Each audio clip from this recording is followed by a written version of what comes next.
Hello and WhatsApp guys, welcome to another fishing blog. তো আজকে আমরা যাইতেছি মাঠের মাঝে একটি কুয়া থেকে মাছ আহরণ করতে। দেখা যাক যে জালে কি পরিমাণ মাছ পাওয়া যায়। ভিডিওতে লাইক দিয়ে এবং চ্যানেলটি সাবস্ক্রাইব করে ভিডিওটি শুরু করা যাক।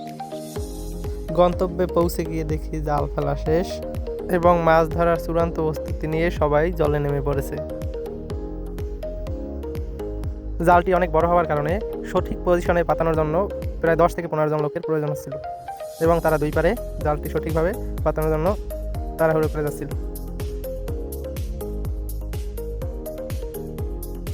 জাল সঠিকভাবে ফেলিয়ে তারা অলরেডি টানাটানি শুরু করে দিয়েছে এবং আমরা অপর প্রান্তে হেঁটে হেঁটে যাচ্ছিলাম দেখতে যে সেই প্রান্তের কি অবস্থা। অপর প্রান্তের পজিশনও ঠিক অবস্থায় ছিল এবং তারা টান শুরু করেছিল এবং বলতেছিল জাল পজিশনে রাখার জন্য মাঝে নামতে হবে। তাই নামার জন্য আমার দাদা প্রস্তুতি নিচ্ছিল এবং নেমে পড়ল।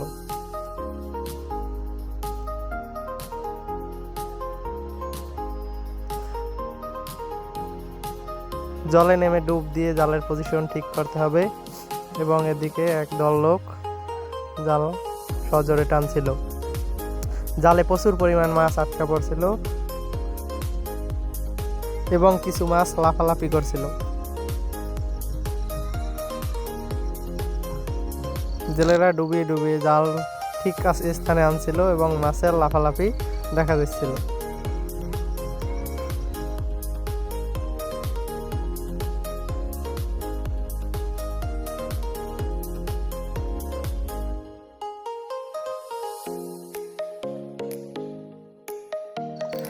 জালের সাইজ এত বড় ছিল যে 4-5 মিলে সজোরে টানতে হচ্ছিল এবং জালের সাথে সাথে কিছু মাছও দেখা যাচ্ছিল যে সাথে উঠে আসছে।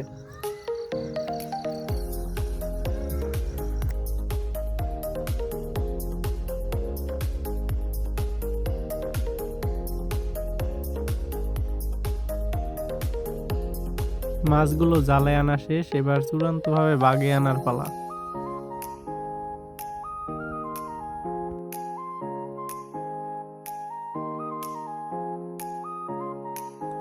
সারা জালে ছড়িয়ে ছিটিয়ে রয়েছে মাছ, যা একত্র করতে হবে। এর জন্য দুইজন এক মাথায় চলে গেছে এবং অপর মাথায় আরো কিছু লোক চলে গিয়েছে।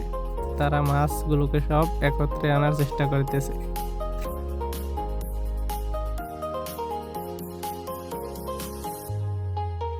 জালে আটকাও পড়েছে প্রচুর মাছ, যেগুলোকে একত্রে করা ছিল খুবই কঠিন বিষয়।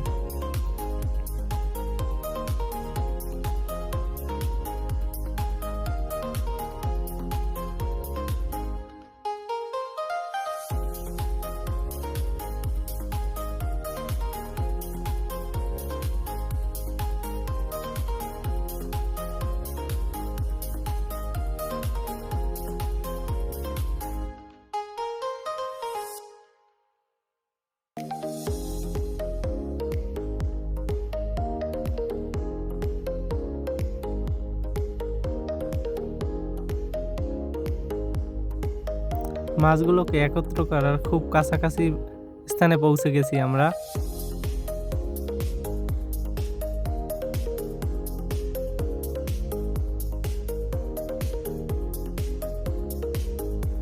জালে একসাথে এত মাছ দেখে চোখ জুড়িয়ে যায় এবং আপনারাও দেখুন এবং উপভোগ করুন।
এবার মাছগুলোকে সংরক্ষণের পালা।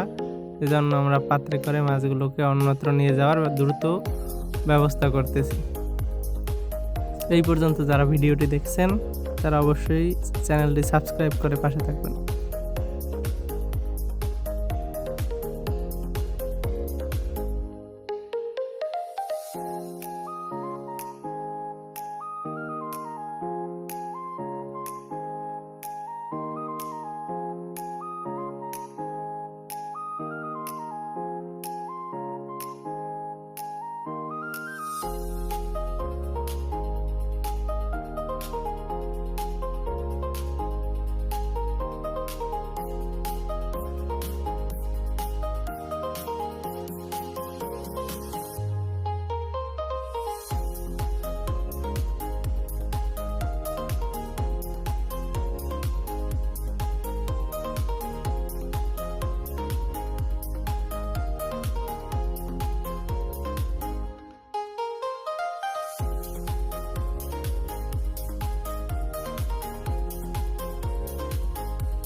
আজকের ভিডিও এ পর্যন্তই। ধন্যবাদ সবাইকে সম্পূর্ণ ভিডিও দেখার জন্য।